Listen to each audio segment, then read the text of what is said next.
In this section, we're going to go over MAILPIECE setup. It's all about the separation when feeding material. You want to make sure all your separators are locked into the upright position. Now we're going to set our separation for our particular MAILPIECE by placing one piece underneath the separators. You want to have this centered on the two center feed rollers. And also, to drop the separators down, loosen the thumb screw on the back side and then tighten them up once they're on the piece. Once your separation is set, place your elevator wedge up against the stack so that the second piece hits the angle on the wedge. Now we're going to bring our side guides in on either side of the stack, and you want to bring them in tight on the piece to keep your registration smooth, but not too tight so as to keep the stack from sliding down properly. Angle your material into a wedge form. You'll see this will load into the hopper much more smoothly and will also facilitate more accurate feeding.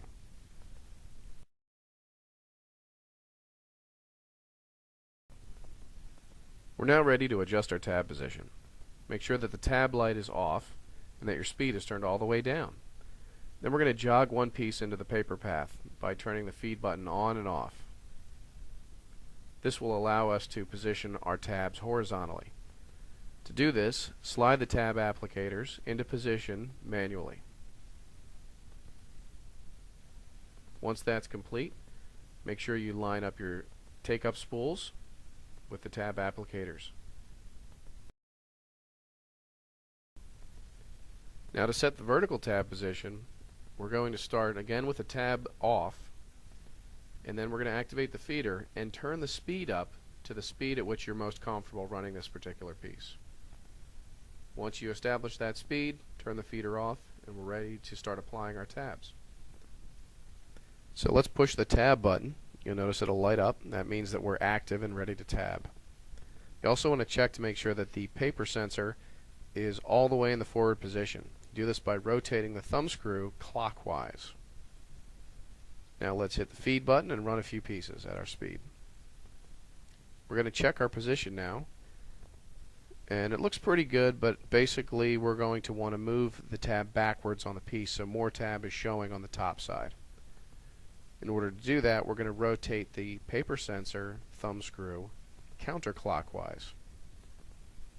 We're going to repeat this process a few times until we get the tab position exactly where we want it. And just do this by running pieces through one at a time. Once we get our position set, we're ready to go. Now you can see that's a nice clean fold. Now we're all set up and ready to tab. Let's start by loading up our hopper. Put your starter piece in, and then the rest of your MAILPIECEs, you're going to wedge them, stack them, and load them.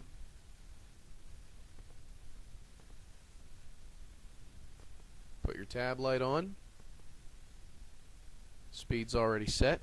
Hit your feed button. We're ready to go. Listen to that tabber.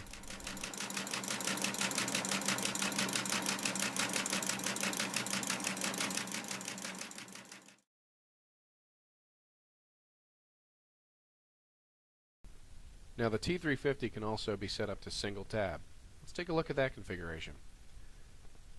What we're going to do is set up the hopper to operate off of the right side or the operator side feed rollers and separator sets.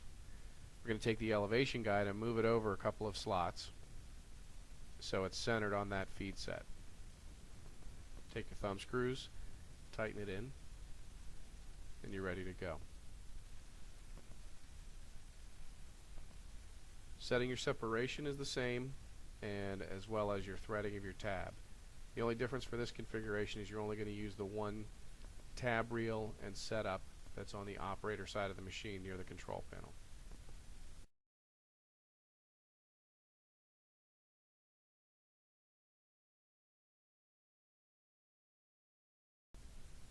One of the great features of the T350 is that it can be configured for inline operation. To convert the system over for inline, start by loosening up the thumb screws holding in the material hopper. They're located on either side of the hopper on the inside wall of the machine. Now we're going to take off our elevation wedge, set that aside, save your thumb screws because we're going to need those, and then remove the hopper. Simply slide it back and out. Keep that in a safe place. Now the two components needed for inline operation are transport rollers and the inline in-feed guides. Let's take the transport rollers first and install them. You're going to take the flat side of the shaft and install it in the back side of the machine. That's away from the operator control panel. Slide it all the way in, and then on the other side you're going to click the shaft in. There's a spring-loaded mechanism inside which will hold it in place. Now take your in-feed guides and using the same thumb screws from the elevation wedge, attach that assembly.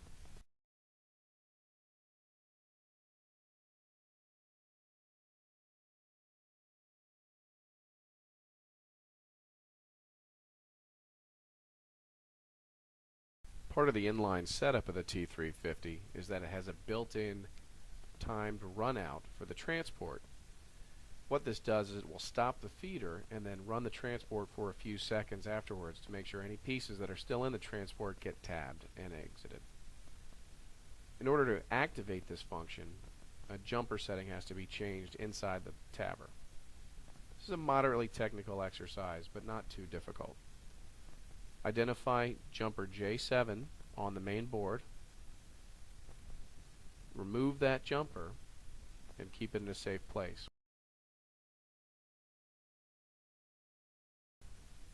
Once you replace the control panel, you'll notice when you activate the feed button and then turn it off, the transport will continue to run for several seconds. This is a sophisticated touch that most tabbers in this price point don't even offer. Now let's add in our EasyFeed 120 and RS100 riser. We're going to connect our feeder interface cable to the back of the EasyFeed 120 and to the feeder interface port on the back of the T350.